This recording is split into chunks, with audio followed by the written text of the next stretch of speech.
Hi good evening everyone. मैं आप लोगों के सामने जो हमारी सीटेट का नोटिफिकेशन आया हुआ है, मींस जो नोटिस आई हुई है, उसके रिगार्डिंग आप लोगों के सामने मैं डिस्कस कर रही हूँ। सीटेट क्यों ज़रूरी है ये जानना हमारे लिए बहुत ज़रूरी है। सीटेट इसलिए हमारे लिए ज़रूरी है क्योंकि अगर हम सीटेट क्लियर हैं तो हम सेंट्रल लेवल पे कोई भी वैकेंसी जो टीचर से रिलेटेड आती है, एजुकेशन से रिलेटेड आती हैं, उसमें सीटेट मैंडेटरी होता है। कुछ ऐसे भी एग्जामिनेशन है जिसमें सीटेट नहीं मांगता है, आपकी बेसिक एजुकेशन मांगता है, बट सीटेट अगर आपके पास रहता है तो एक कॉन्फिडेंस होता है कि हाँ, हमने एक सेंट्रल टीचर एलिजिबिलिटी टेस्ट को क्लियर किया हुआ है, मीन्स हम एक अच्छे टीचर होंगे इन फ्यूचर। तो सीटेट का फुल नेम तो मैंने आप लोगों को बता दिया, central teacher eligibility test. Okay, ये जो बेसिकली हो रहा है, इससे प्रीवियस ईयर में 2021 में ये कंप्यूटर बेस्ड टेस्ट हुआ है। इससे प्रीवियस ऑफलाइन ही पेपर होते थे, बट आप सब लोगों को पता है कि इस समय हमारी टेक्नोलॉजी और सारी चीज़ें इतनी आगे बढ़ रही हैं, तो ऑब्वियसली ये भी अब हमारा ऑनलाइन होना चाहिए। तो जैसा कि CBSE ने बोला था पिछले नोटिफिकेशन में कि ये हमारा कंप्यूटर बेस होगा, उन्होंने उसी तरीके से ऑर्गेनाइज़ किया। कुछ दिक्कतें भी आई बट वो भी सॉल्व हो गई। तो ये इस बात के लिए हमें पूरी तरह से तैयार रहना है कि इस बार भी हमारा जो ये एग्जामिनेशन सीटेट का होगा वो कंप्यूटर बेस ही होगा। ओके, और जो कि होगा कब, दिसंबर 2022 में। इसका एग्जैक्ट डेट नहीं आया है, ये हम लोगों को बाद में अल्टीमेट किया जाएगा जब एडमिट कार्ड आ जाएगा कैंडिडेट्स के, जैसा कि मैं आप लोगों को दिखा पा रही हूँ, आप लोग दिख रहे होगे, है ना। अब इस टेस्ट को कितने लैंग्वेजेस में कंडक्ट किया जा रहा है ये जानना हमारे लिए बहुत इंपॉर्टेंट है। इसे 20 लैंग्वेजेस में कंडक्ट किया जा रहा है इन आवर कंट्री, मीन्स हमारे इंडिया में। तो ये हमारे लिए बहुत अच्छी बात है।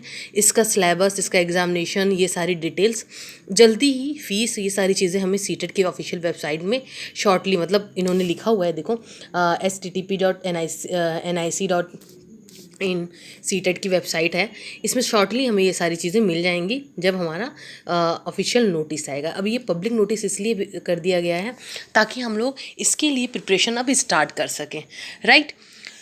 तो ये बात आपको समझ में आ गई। अब इसमें देखो, ये एक चीज़ क्लियर कर दिया गया है कि हमें फ़ीस कितने पेमेंट करनी होगी, राइट। लाइक अगर आप कैटेगरी के अकॉर्डिंग आप सेलेक्ट कर सकते हैं पेपर 1 एंड पेपर 2 बोथ, ठीक है।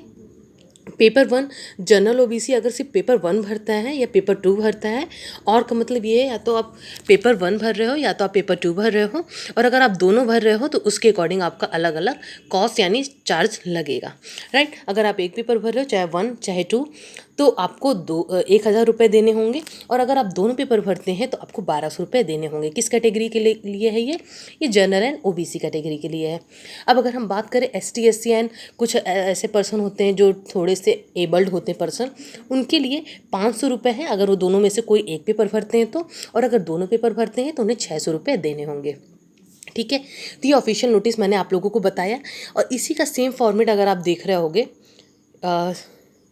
पेजेस पे, तो ये हिंदी में भी सेम फॉर्मेट आपका दिया हुआ है कि कैसे कैसे करना है, राइट। जैसे कुछ बच्चे ऐसे भी होते हैं जिन्हें इंग्लिश की चीज़ें समझने में थोड़ी दिक्कत होती है या नहीं समझ पाते, हिंदी मीडियम के जो बच्चे होते हैं, ऐसा आजकल बहुत कम है, बट फिर भी जब भी ऑफिशियल नोटिस आती है तो वो इंग्लिश और हिंदी दोनों में आती है ताकि किसी को भी असुविधा ना हो।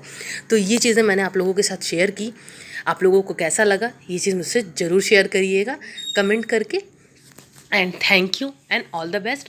मैं आप लोगों को इसी तरीके से सपोर्ट करती रहूँगी और आप लोगों से ऐसे ही जुड़ी रहूँगी, ताकि जैसे मेरा एक बार में सीटेट पेपर क्लियर हुआ after 5 year gapping to studies, मतलब मैंने 5 साल से पढ़ाई नहीं किया। उसके बाद मैंने एकाएक सोचा कि नहीं, मुझे सीटेट करना है एंड देन बीएड करना है, ये सारी चीज़ें। तो बीएड का भी मेरा हो गया एंड सीटेट भी इस बार मेरा क्लियर हो गया। तो मेरे अंदर जो कॉन्फिडेंस आया है, मैं चाहती हूँ कि इसी तरीके का कॉन्फिडेंस आप लोगों के अंदर भी आए। इसी वजह से मैं अपना ये नॉलेज और अपना ये जो फेस था, कैसे मैंने तैयारी किया, कैसे कैसे क्लियर किया, वो चीज़ें आप लोगों से शेयर करती हूँ, करूँगी, करती भी रहूँगी, ताकि आप लोगों को भी ऐसे ही सेम कॉन्फिडेंस मिले और आपको भी बहुत अच्छा लगेगा ये चीज़ें जान के और सीख करके। और best of luck and all the best कि सब लोगों का पेपर ज़रूर क्लियर हो, और क्लियर अगर होता है तो प्लीज़ आप मुझे ज़रूर बताएं। Thank you.